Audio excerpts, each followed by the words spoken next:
आज हम लोग पढ़ेंगे रविंद्रनाथ ठाकुर के अनुसार शिक्षण विधियां।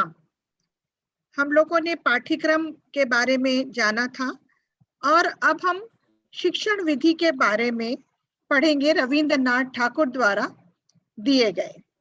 बच्चों को रविंद्रनाथ ठाकुर ने कहा कि बच्चों को फोर्सफुली या जबरन कुछ भी ना सिखाओ, उन्हें पढ़ने या सीखने के लिए प्रेरित किया जाए।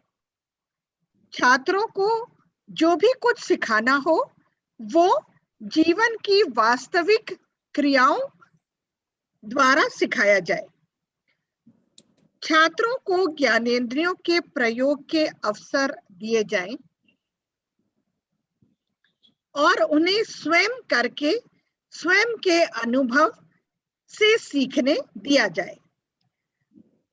छात्रों को अंग्रेजी के स्थान पर मातृभाषा के माध्यम से शिक्षा दी जाए, क्योंकि वो ये मानते थे कि ऐसा करने पर जो शिक्षा है वो जल्दी प्राप्त हो जाती है, जल्दी सीख जाता है बच्चा अगर मातृभाषा माध्यम हो। आज हमारी राष्ट्रीय शिक्षा नीति ने भी इस बात का समावेश किया है, रविंद्रनाथ ठाकुर के इस विचार को स्थान दिया है अपनी नीति में, राष्ट्रीय शिक्षा नीति में, जिसमें प्राथमिक स्तर पर शिक्षा का माध्यम मातृभाषा ही रखने को कहा गया है। छात्रों को शिक्षण विधि का प्रयोग हम तभी करें या ऐसी शिक्षण विधि का प्रयोग करें छात्रों के लिए जो रुचिपूर्ण हो और शिक्षार्थी उसमें सक्रिय रूप से भाग ले सके। शिक्षार्थी या छात्र एक निष्क्रिय श्रोता की तरह न हो। हम सभी जानते हैं कि रविंद्रनाथ ठाकुर ने अपने समय की जो निर्जीव कक्षा थी उसे छोड़ दिया था और वो उन्होंने घर पर ही फिर शिक्षा ग्रहण की। जब उनसे पूछा गया कि ऐसा उन्होंने क्यों किया, तो उन्होंने कहा कि मैंने उन कक्षाओं को छोड़ दिया जो मुझे शिक्षा तो देती थी परंतु प्रेरणा नहीं देती। उन्होंने उस निर्जीव कक्षा का वर्णन बहुत सुंदर तरह से किया है, कवि थे। उन्होंने उस कक्षा का वर्णन करते हुए कहा है, We sit inert like some dead specimens of a museum while the lessons are pelted at us from on high like hailstones on flowers. उन्होंने कहा कि उस कक्षा में हम एक अजायब घर के निर्जीव जानवरों की भांति बैठे रहते हैं, जबकि शिक्षकों द्वारा पाठ छात्रों पर इस तरह से फेंके जाते हैं और उनके कोमल मस्तिष्क को इस प्रकार की हानि होती है जैसे कि ओले के गिरने से कोमल पंखुड़ियों को। तो ये रविंद्रनाथ ठाकुर द्वारा दिए गए उस शिक्षा, उस कक्षा का वर्णन है जिसमें कि छात्र एक निर्जीव श्रोता की भांति पढ़ते थे। रविंद्रनाथ ठाकुर द्वारा दिए गए जो प्रमुख शिक्षण टीचिंग मेथड्स थे, जो प्रमुख शिक्षण विधियां थी, उसमें सबसे पहली विधि ओरल मेथड या मौखिक विधि है। प्राचीन काल में गुरु अपने शिष्यों को उपदेश, व्याख्यान और प्रश्नोत्तर तथा वाद विवाद और तर्क जैसी मौखिक विधियों द्वारा पढ़ाते थे।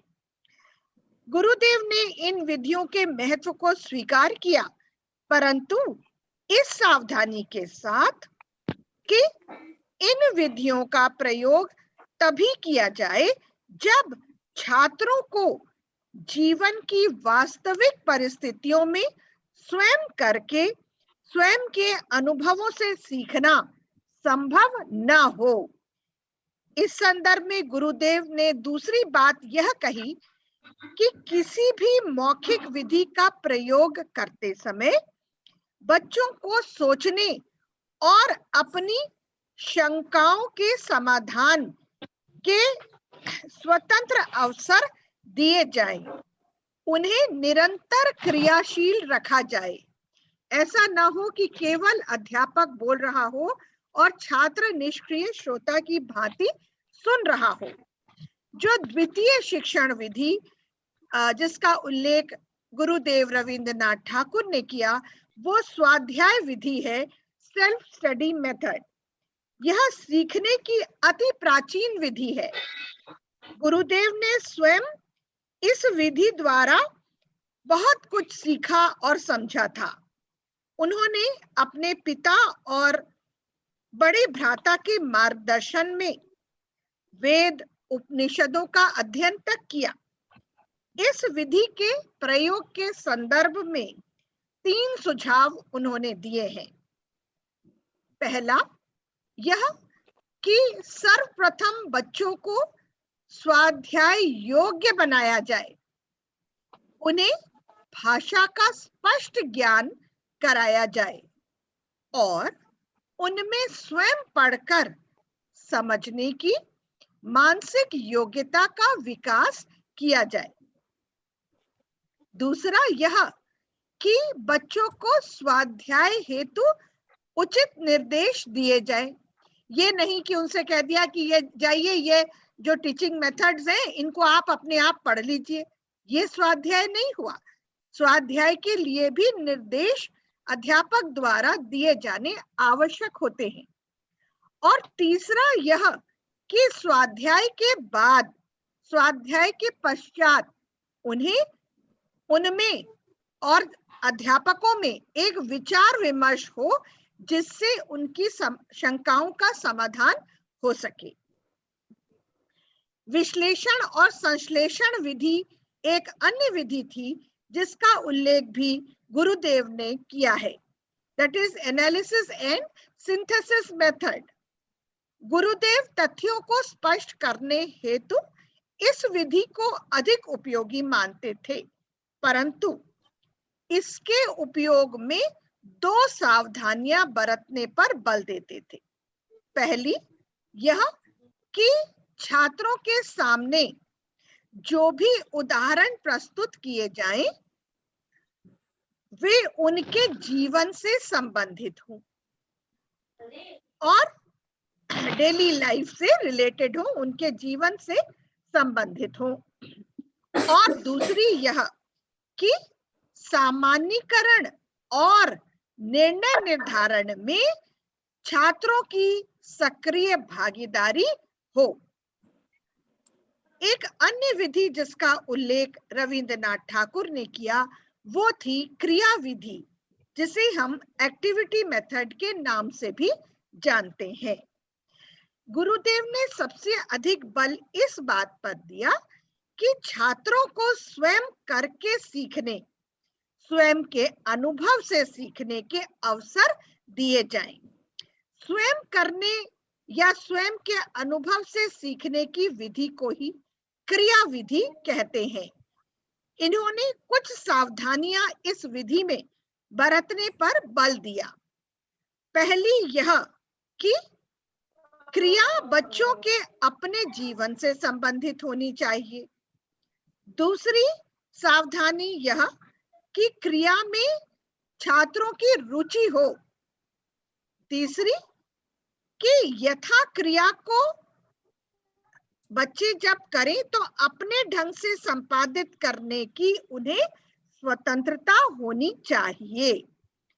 और चौथी सावधानी यह कि क्रिया ऐसी हो जिसके संपादन में छात्रों को कोई कठिनाई न हो। रविंद्रनाथ ठाकुर द्वारा दिए गए शिक्षण जो टीचिंग मेथड्स थे, शिक्षण विधियां थी, उनमें प्रयोग विधि भी एक महत्वपूर्ण विधि थी।